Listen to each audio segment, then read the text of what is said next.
പട്ടികജാതി വിഭാഗത്തിലെ വിദ്യാർത്ഥികൾക്ക് വ്യക്തിഗത പഠനമുറി സൗകര്യവുമായി സർക്കാർ 5 മുതൽ 12ാം ക്ലാസ് വരെയുള്ള വിദ്യാർത്ഥികൾക്ക് വീടിനോട് ചേർന്ന് പഠനമുറി ഒരുക്കുന്നതിന് 2 ലക്ഷം രൂപ വരെ അനുവദിക്കും.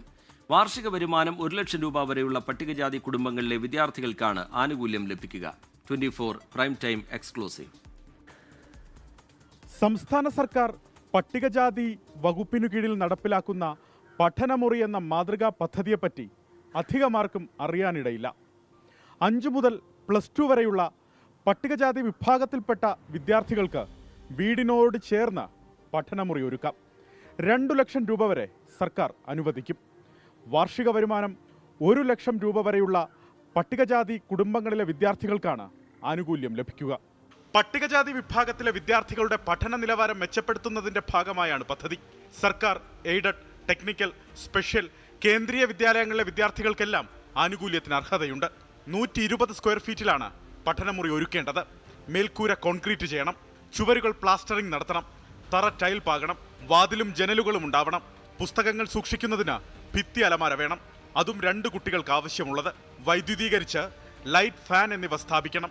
പ്രവർത്തന പുരോഗതി വിലയിരുത്തി 4 ഗഡുക്കളായി ധനസഹായം നൽകും. നിർമ്മാണത്തിന്റെ ഓരോ ഘട്ടങ്ങളും ബന്ധപ്പെട്ട ബ്ലോക്ക്, മുനിസിപ്പാലിറ്റി, കോർപ്പറേഷനുകളിലെ പട്ടികജാതി വികസന ഓഫീസർമാർ പരിശോധിച്ച് ഉറപ്പുവരുത്തിയ ശേഷം തുക അനുവദിക്കണം. പഠനമുറി ഗുണഭോക്താക്കളെ തിരഞ്ഞെടുക്കാൻ മുൻഗണനാ മാനദണ്ഡവും നിശ്ചയിച്ചിട്ടുണ്ട്.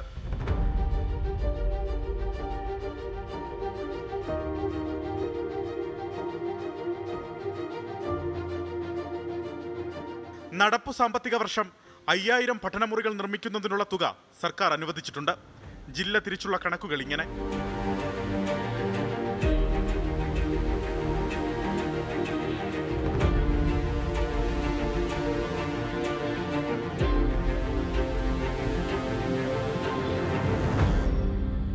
പഠനമുറി നിർമ്മിക്കുന്നതിന് സ്ഥലപരിമിതിയുള്ള കേസുകളിൽ മാത്രം നിലവിലുള്ള വീടിന്റെ മുകളിൽ പഠനമുറി നിർമ്മിക്കുന്ന കാര്യം പരിശോധിച്ച് അനുമതി നൽകാം.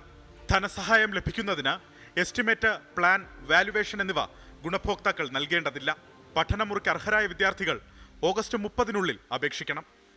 അലക്സ് റാം മുഹമ്മദ്, 24, തിരുവനന്തപുരം.